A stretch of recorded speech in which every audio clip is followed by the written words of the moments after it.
যার এখন যে বাসনগুলো আমার পায়ে পড়েছে। হ্যালো এভরিওয়ান, গুড মর্নিং বন্ধুরা, সবাই কেমন আছো? আশা করছি সবাই খুব ভালো আছো, সুস্থ আছো। নতুন দিন, নতুন সকাল, নতুন আরও একটা ব্লগে তোমাদের সবাইকে ওয়েলকাম জানাচ্ছি। আজকে একটু বেলা করে ঘুম থেকে উঠেছি, জানো তো, ওই জন্য আর কি স্নানটা হলো না। বেলা বলতে 8:45 উঠেছি। কালকে রাতে না সেইভাবে ঘুম হয়নি, ওই 12:30 একটা নাগাদ ঘুমিয়েছিলাম, তারপরে যে 2:30টায় ঘুম ভেঙে গেছে। তারপর থেকে জেগেই রয়েছি, ঘুমই আসছে না। তারপরে ঘড়ি দেখেছি, মানে মোবাইলে দেখেছি 5:30 বাজে, তারপরে আমি ঘুমিয়ে গেছি। 6:10 অ্যালার্ম দেওয়া ছিল, মানে সোনা যেহেতু স্কুলে যাবে অ্যালার্ম দিয়ে রেখেছিলাম, আমি জানি উঠতে পারবো না। তো অ্যালার্মটা বাজছিল, সোনাকে বললাম মানি অ্যালার্ম বাজছে, উঠে যাও, রেডি সেডি হয়ে স্কুলে বেরিয়ে যাও। তো ও আমার কথা মতো উঠে ব্রাশ ট্রাশ করে ফ্রেশ ট্রেশ হয়ে রেডি সেডি হয়ে ওর বাবাকে ডেকে ও স্কুলে চলে গেছিলো। আমি তখনও ঘুম থেকে উঠিনি। তারপরে আমার বর মেয়েকে স্কুলে দিয়ে বাড়িতে এসেছে, এসে ও আবার মনে হয় মিনিট 20 শুয়েছিল। শুয়ে থাকার পরে ও উঠেছে, ও উঠে ফ্রেশ ট্রেশ হয়ে স্নান টান করে রেডি সেডি হয়ে আমাকে ডাকছে, বলছে চা বানাও। তখন 7:45 বাজে, জানো তো। তখন আমি ঘুম থেকে উঠলাম, ঘুম থেকে উঠে আমি আমার মতো ফ্রেশ হয়ে চা বানালাম, চা বানিয়ে বরকে দিলাম আর আমি খেলাম। খেয়ে তারপরে কাজে লেগে গেছি, মানে সকালের যা কাজ জানোই তো। আগে বাসন মেজেছি, তারপরে কতগুলো কাচার ছিল ওগুলো কেচেছি, কেচে বাসি ঘরটা ঝাড় দিয়ে গা ধুয়ে উঠে পড়লাম। গা ধুয়ে উঠে ভাত বসিয়ে দিয়ে চলে গেছিলাম ঠাকুর ঘরে, কেননা ঠাকুর ঘরের কাজ তো আজকে সারা হয়নি। যেদিন একটু তাড়াতাড়ি উঠি সেদিন আগে মানে চেঞ্জ করে ঠাকুর ঘরে চলে যাই, কিন্তু আজ যেহেতু লেট হয়ে গেছে ওই জন্য ওপরের কাজবাজ সেরে ফ্রেশ ট্রেশ হয়ে ভাত বসিয়ে নিচে গেলাম। গিয়ে ঠাকুর ঘরটা ঝাড় দিয়ে ঠাকুর ঘর মুছে ঠাকুরের বাসনপত্র মেজে ওপরে এসে আজকে বেলা করেই তুলসী গাছে জল দিতে হলো। প্রায় 9:30 10টা বাজতেই চললো। তুলসী গাছে জল দিয়ে এদিকে ভাত তো দেখছি টকবক করে ফুটছে, যেহেতু ভাত বসিয়ে চলে গেছিলাম, এবারে ঠাকুরঘরের কাজ সারতেও তো একটু সময় লেগেছে, তাই না। আর বর বাজার করে এনেছে, মানে কি এনেছে দেখিনি, তবে মানে গা ধোয়ার আগেই মাছের ক্যারিটা বের করে মাছের আঁশগুলো ছাড়িয়ে লবণ হলুদ মাখিয়ে রেখেছিলাম। আজকে মাছের ঝোল করব, তবে ওটা রুই মাছ না, মনে হচ্ছে কাতলা মাছ, কাতলা মাছ করব। আর দেখলাম পালং শাক এনেছে, বেগুন এনেছে, আদা এনেছে, লঙ্কা এনেছে, তবে আর একটা এনেছে পেঁয়াজকলি। তবে ভাবছি পালং শাকটা আজকে করব না, যেহেতু আগামীকাল বৃহস্পতিবার রয়েছে, নিরামিষ রান্নাবান্না। তো ভাবছি ওটা আগামীকালই করব। মুগ ডাল করব, পালং শাক করব, আর কিছু একটা ভাজা টাজা করে নেব। আর আজকে পেঁয়াজকলি মাছের ঝোল মানে করব, ওটা দিয়ে খাওয়া হয়ে যাবে। আমার মেয়েও ভালোবাসে, আমার বড়ও ভালোবাসে, আর আমি অতটাও ভালোবাসি না। তবে ওই পেঁয়াজকলি ভাজা টাজা দিয়ে একবার মাছ দিয়ে খাবো, একবার পেঁয়াজকলি ভাজা দিয়ে ভাত খাবো, তাহলেই দিনটা চলে যাবে। তো ওই জন্য মানে কালকে কি করব, মানে আগামীকাল কি করব সেটা ফিক্সড করে রাখলাম। তো আজকে এই রান্নাবান্না করব। তবে কি বলো তো, এত ব্যথা বেড়েছে কি বলবো। আমি স্নান করেই রান্নাটা বসাতে পারতাম, তবে স্নান করতে গেলেই অনেকটা লেট হয়ে যেত। মানে যে কাজ আমি 5 মিনিটে করি সেই কাজ করতে প্রায় মিনিট 20 সময় লাগছে। তাহলে মানে ঘর মোছা ছিল, তারপরে নিচের কাজ ছিল, রাস্তা টাস্তা ঝাড় দেওয়ার ব্যাপার ছিল, তারপরে মানে স্নান টান করে পুজো পাঠ দেওয়ার ব্যাপার, অনেকটা লেট হয়ে যেত, জানো তো। ওই জন্য ভাবলাম যে না, আগে রান্নাবান্না সেরে নিই, সোনাও স্কুল থেকে চলে আসবে। সকাল সকাল ঘুম থেকে উঠেছে, এবার সকাল সকাল ঘুম থেকে উঠলে না তাড়াতাড়ি খিদেও পেয়ে যায়। তবুও কি বলো তো, আমার মেয়ে তো মানে ওর খিদে পেলেও বলবে না যে আমাকে দুটো ভাত দাও। সকালবেলায় চা খেয়ে যাবে না, স্কুলে যাবে, যদি চা করি বলবে আমি চা খাবো না মা। চা বিস্কুট কোনো কিছুই খেয়ে যাবে না, বলতে পারো এক কথায় বাসি মুখে বেরিয়ে যায়। তারপরে স্কুল থেকে আসে প্রায় তখন কোনো দিন 10টাও বাজে, কোনো দিন 10টা 10ও বেজে যায়। তারপরে আসবে, স্নান টান করবে, তারপরে সেই খেতে খেতে 11টা 11:30 বেজে যাবে। তা ওকে বারবার করে বলতে হবে, শোনা খেয়ে নাও খেয়ে নাও। ও খেতেই চায় না, কি আর করব বলো। সে আমার মতো মানে হয়ে গেছে। আমি যেমন সেই রান্না বান্না করে 1টা 1:30টার সময় খাই, ওকে যখন বকা দিই তখন ও ওই ফ্যান ভাত হয়তো দুটো 11:30 11টা এইরকম দুটো খেয়ে নেয়, কিন্তু খিদে পায় না। আমি দেখেছি যেই দিন একটু সকাল সকাল ঘুম থেকে ওঠা যায় সেই দিন তাড়াতাড়ি খিদে পেয়ে যায়, কিন্তু ওর কেন যে খিদে পায় না আমি সেটাই বুঝতে পারি না। যাই হোক, কী আর করা যাবে। রান্নাবান্না সারতে থাকি, আজকে সোনা আসবে, ওকে ভাত দিয়ে দেবো, তারপরে সমস্ত কাজবাজ সেরে কিন্তু আজকে স্নান করবো, ইচ্ছা আছে। আর বর কাজে যায়নি মনে হয়, দোকানে রয়েছে, তবে ওকে জিজ্ঞাসাও করা হয়নি আজকে কোথায় যাবে। আর জিজ্ঞাসা করলেও বাকি ও ঠিকঠাক বলে না, ওই জন্য আমি ওকে জিজ্ঞাসা করতে চাই না। তবু আমি ওনার স্ত্রী তো, মানে বাড়ির থেকে যখন বেরিয়ে যায় না, মানে না জিজ্ঞাসা করেও থাকতে পারি না, জানো তো। তবে আজকে না আমার আর ওকে মানে জিজ্ঞাসা করা হয়নি যে ও কোথায় যাবে। তবে আমার মন বলছে ও কিন্তু দোকানেই রয়েছে। এই দেখো তোমরা দেখে বলো তো এটা কী মাছ? এটা কাতলা মাছ। তবে একটা কি হয়েছে, ভয়েস ওভারটা আমাকে আবার নতুন করে বসাতে হচ্ছে। মানে এত আওয়াজ তোমাদের কি বলবো, আমি এডিটিং করতে গিয়ে আমারই কান ঝালাপালা লেগে যাচ্ছে। তাহলে তোমরা কি করে ব্লগটা দেখবে? তো ওই জন্য আবার নতুন করে আমাকে ভয়েস দিতে হলো। এইদিকে কাকের উৎপাত, ওইদিকে মেশিনে কাঠচিরাই করছে, পাশের বাড়ি কাজ চলছে, সেই ঠকাঠক আওয়াজ কি বলবো, নিজেরই বিরক্তি লাগছিল। ওই জন্য আমি কিন্তু ভয়েসটা আবার বসিয়ে দিলাম নতুন করে। ভাত নামিয়ে ফ্যান ঝরিয়ে নিলাম, আর এই দেখো মাছ ভাজতে দিয়ে দিয়েছি। এবারে মাছের আলুটার মশলাটা রেডি করে নিই। ভাতটা তো অনেক আগেই নেমে গেছে, ভাত নামিয়ে মাছের ঝোলটাও এইরকম হয়ে গেছে। এবারে দিয়েছি পেঁয়াজ কলি ভাজতে, ওটা ভাজা হলে রান্না কমপ্লিট হয়ে যাবে। সোনা ঢুকেছে স্নান করতে, ও স্নান করে বের হোক, ওকে দুটো ভাত দেবো। বরকে একটু ফোন করব, দেখি ও খেতে আসে নাকি, জানি না খেতে আসবে কিনা। ওই 11টা মতো বাজতে চললো। তবে আমার একটু ওষুধ খেতে হবে জানো তো, পুজো হয়নি, ভাত তো খেতে পারছি না, তো ওই জন্য ওষুধটা খেয়ে নেবো। ওষুধটা খেয়ে তারপরে কাজ বাজ ছেড়ে স্নান করবো। 11টা তো বাজে, 12টা সাড়ে 12টার মধ্যে হয়ে যাবে আশা করি। আর দেরিও হয়ে যায়, জানি না কি হবে। 10টা 40 বাজে। ওষুধটা 8:30টার সময় খাওয়া তো অনেকটাই লেট হয়ে গেল, ভাবলাম তখনই খেয়ে নিই, তখন আর খেতে ইচ্ছা করলো না।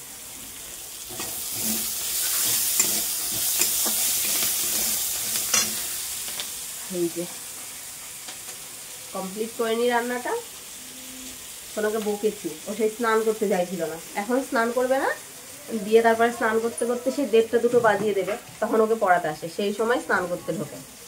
তাহলে কার না রাগ হয়, তখন চুলগুলোও শুকায় না, এমনিতে ঠান্ডা লেগেছে, গাটা জ্বর জ্বর করছে। বকা দিয়েছি, দিয়ে স্নান করতে ঢুকেছে। স্নান করে বের হলে দুটো ভাত দিয়ে দেবো। আর গতকালকে যে দুটো ভাত রয়েছে ওই ভাতগুলো মনে হয় আর খাওয়া যাবে না, ওগুলো ফেলে দেবো। এখন যদি খেয়ে নিতাম তাহলে ঠিক ছিল, বাট আমার তো পুজো হয়নি, এখনও কাজ বাজ ছাড়বো, স্নান করবো, তারপরে পুজো দেবো, তারপরে খাওয়া। ততক্ষণে ওই ভাতগুলো আর থাকবে না, আর তখন ওই ভাত খেতে ইচ্ছাও করবে না দুপুরবেলা করে, তাই না? তো ওগুলো ফেলে দেবো, কিছু করার নেই। মা লক্ষ্মী ফেলতে মায়া লাগে, তবু আজকে ফেলে দিতে হবে। আর এমনিতেও খুব ঠান্ডা লেগেছে, ভীষণ ঠান্ডা লেগেছে। সেদিন জগদ্ধাত্রী ঠাকুর দেখতে গিয়ে একটুখানি কেনা জল খেয়েছিলাম, জানো তো, তখনই মানে জলটা খুব ভারী ছিল, খাওয়ার পর থেকেই ঠান্ডাটা ধরে গেছে। তাছাড়া ফ্রিজের জল ছাড়ছিলাম না, এই 2 দিন হলো আমি ফ্রিজের জল খাই না, মানে এত ঠান্ডা লেগেছে। আর ওই ঠান্ডা জল খেলে মানে কথাই বেরোবে না, দম পুরো আটকে যাবে, ওই জন্য ফ্রিজের জলটা আমি খাই না এখন, ফ্রিজের জলটা অ্যাভয়েড করে চলি। তবে আজকে মনে হয় একটুখানি খেতে হবে, মনে হচ্ছে একটু ফ্রিজের জল খাই, দেখা যাক কী হয়। তো চলো যাই হোক, রান্নাটা কমপ্লিট করি, পরে আসছি আবার। ফাইনালি রান্নাটা কমপ্লিট হয়েছে। এই দেখো দেখো মাছের ঝোলে সর পড়ে গেছে, মনে হচ্ছে টেস্টি হবে আজকে। আর এই হচ্ছে পেঁয়াজকলি ভাজা, আর হাঁড়িতে রয়েছে ভাত। সোনার জন্য একটা থালা নিয়ে নিয়েছি, সোনাকে দুটো ভাত বেড়ে দিয়ে আমি কাজগুলো ঝটপট সেরে নিই। কাজ বলতে এই বাসনগুলো মাজবো, মানে রান্নার পরে যে বাসনগুলো হলো সেগুলো মাজবো, ঘর আর একবার ঝাড় দেবো, ঝাড় দিয়ে মুছে নিচের কাজ কমপ্লিট করতে হবে। নিচের কাজগুলো সেরে স্নান করে উঠবো। এই ধরে রাখো সেই 1টা 1:30টা বেজেই যাবে। বরকে ফোন করা হলো, বললাম খেতে এসো, বলছে না এখন আসবে না, ওর নাকি আসতে লেট হবে, তো যখন আসে আসুক, তখন খাবে এসে। মেয়েকে দুটো ভাত দিয়ে দিই। রান্নার পরে আর কোনো কাজই শেয়ার করা হয়ে ওঠেনি, একেবারে কাজবাজ সেরে স্নান টান করে উঠে এই দেখো পুজো দিয়ে নিয়েছি। আর দেখো ঠাকুরের থালাগুলো সেই সকালবেলায় মেজে রেখেছিলাম, টক চিনি দিয়ে মেজেছি, তখন বেশ মানে ঝকঝক করছিল, অনেকটা সময় ছিল, যার জন্য এখন আবার পিত করছে। কাঁসার থালা এইরকমই হয় জানো তো, যে মাজলে চকচকে থাকবে তা কিন্তু থাকবে না, ওই কিছুক্ষণ চকচক করবে, তারপরে আবার যা তাই হয়ে যায়, তখন দেখতে কি বাজে লাগে। তবুও কাঁসার থালা বলে কথা। যাই হোক, তুলসী মন্দিরে একটু পুজো দিয়ে নিই, পুজো দিয়ে প্রসাদ তুলে তারপরে দেখা হচ্ছে। রান্নার পরে আর কোনো কাজই তোমাদের সাথে শেয়ার করা হয়ে ওঠেনি, ইচ্ছাকৃতই আমি শেয়ার করলাম না, ভাবলাম কাজগুলো যদি শেয়ার করতে যাই তাহলে স্নান করে উঠতে অনেকটা লেট হয়ে যাবে। ওই জন্য ঝটপট করে কাজগুলো সেরে স্নান টান করে উঠে দেখলেই তো পুজো দিয়ে নিলাম। কিন্তু যার জন্য এত তাড়াহুড়ো করে কাজ সারলাম সেই কাজটাই আমার হয়নি। কোন কাজটা বলো তো?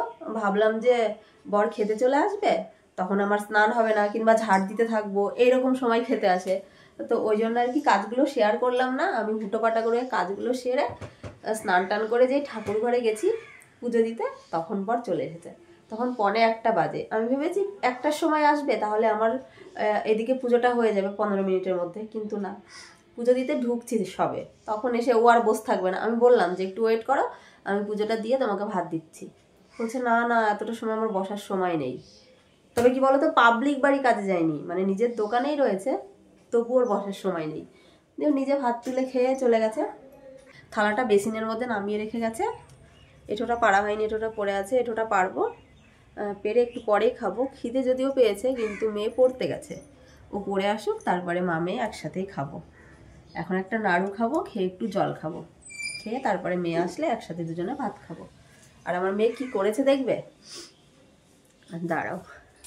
মানে মাথাটা আঁচড়াতে গেছি,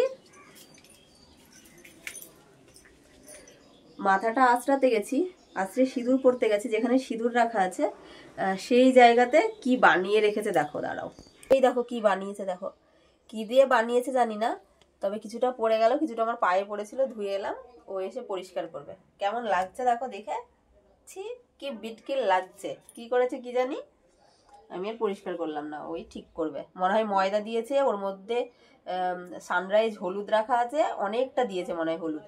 আমিও ভাবছি যে হলুদের প্যাকেটে হলুদ এত কম কেন, ও যে এই কাজ করেছে সেটা তো আমার জানা ছিল না। সোনা পড়ে চলে এসেছে, আগে দুটো ভাত খেয়ে নি, 2:30 বেজে গেছে, প্রচুর খিদে পেয়েছে, বাইরেই ভাত খাবো, ঘরে আর আনবো না। এখন ঠান্ডা ঠান্ডা পড়ে গেছে, শীতের সময়, এখন বাইরেই ভাত রাখা থাকবে। এখন মানে ঘরে যদি ভাত রাখি তবুও সেই বাইরে গিয়ে খেতে হবে। মানে বাইরে খেলে কি হবে বলো তো, একটু গরম গরম লাগবে, আর ঘরের মধ্যে খেলে ঠান্ডা লাগবে, প্রচুর ঠান্ডা ঘরের মধ্যে, জানো তো। এই দেখো দেখো, এসে এসেই মানে ফোন দেখতে শুরু করে দিয়েছে, সিরিয়াল দেখছে, অনুরাগের ছোঁয়া। কি নেশা মাইরি, কি বলবো। আমার তো যদি মানে একদিন দুদিন সিরিয়াল না দেখেও চলে যায়, একদিন দুদিন কি প্রায় ধরো আমি মনে হয় মাস দেড়েক সেইভাবে সিরিয়াল দেখিনি, কিন্তু ও দেখে কন্টিনিউ।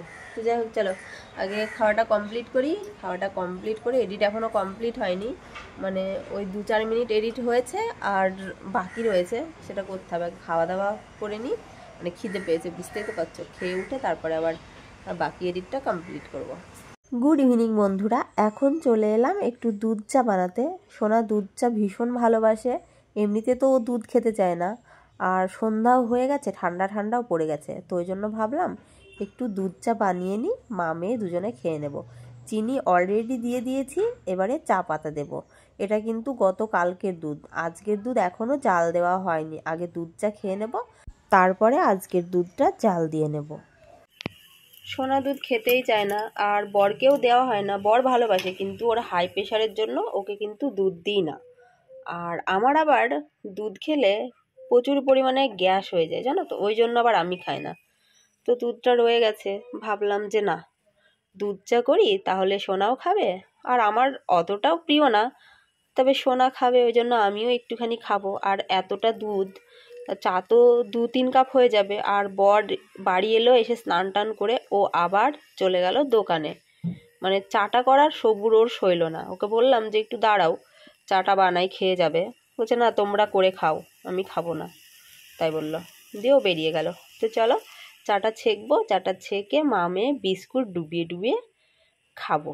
ভেবেছিলাম একটু মুড়ি মাখাবো, কিন্তু আর মুড়ি মাখাবো না, চা বিস্কুট খেলেই হয়ে যাবে। চা রেডি হয়ে গেছে, এই দেখো আমি বাটিতে নিয়ে নিয়েছি, সোনা নিয়েছে কাপে। আমার আবার কাপে চা খেতে অতটাও ভাল লাগে না, যা বলবো, নতুন নতুন দুদিন খেলাম, তারপরে আর খাই না। আমি কাপে চা খাই না বলে ওই দুটো কিন্তু বড়দিনের মেলাতে কিনেছিলাম, জানো তো, দিয়ে ওই কিছুদিন খেয়েছি, তারপরে আর খাই না। তুমি খাবে না তো নাও কেন, আমার কাপটা তো ভেঙে ফেলেছো। তোর কাপটা তো ভেঙেই গেছে, ও একটা নিয়েছিল, কাচের নিয়েছিল, ওটা ভেঙে গেছে।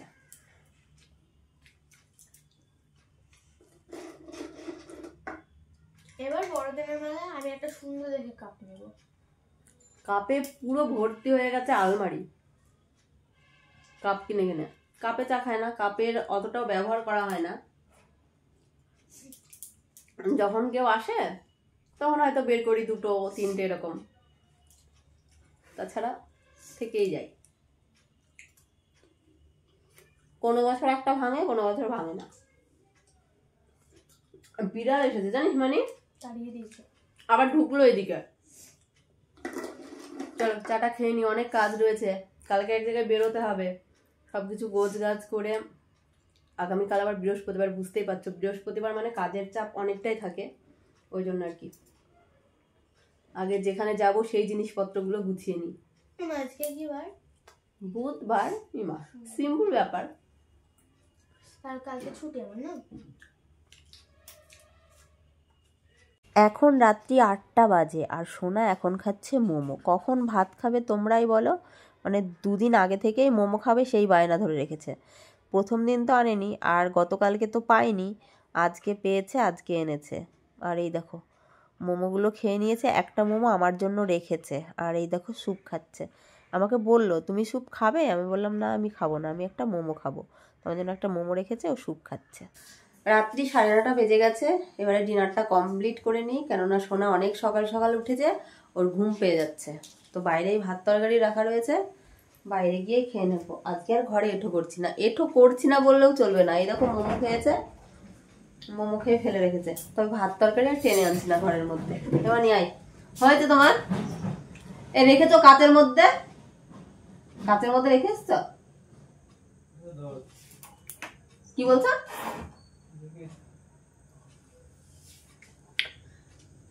চলো খাওয়া দাওয়াটা কমপ্লিট করি, এখন অনেক কাজ রয়েছে। শোয়া বললেই তো আর শোয়া না খেয়ে, তাই না? ভাত খাবো, বাসন নামাবো, এঁঠো পারবো, ঔষধ খাবো, অনেক কাজ অনেক। খাওয়া দাওয়া কমপ্লিট করে উঠে বাসনগুলো মেজে ধুয়ে জল ঝরাতে দিয়ে দিলাম। সকালের কাজ একটু এগিয়ে থাকলো, তা না হলে বাসন মাজতে আবার একটু সময় লেগে যেত। এবারে নিজে একটু ফ্রেশ হব, ফ্রেশ হয়ে তারপরে শোবো। সমস্ত কাজ রেডি হয়ে গেছে, সোনা অলরেডি ঘুমিয়ে গেছে, কেননা ও অনেক সকালে উঠেছে আর রাত্রি অনেকটাই হয়ে গেছে। এবারে আমিও শুয়ে যাব, কালকে আবার সকাল সকাল উঠতে হবে, এক জায়গায় যাওয়ার আছে, সবটাই তো তোমাদের বললাম। তো চলো আজকের ব্লগটি আমি এখানে এন্ড করছি। সবাই ভালো থেকো, সুস্থ থেকো, আবার আগামীকাল নতুন কোনো ব্লগে দেখা হবে। আজকের মতো টাটা বন্ধুরা, গুড নাইট সবাইকে।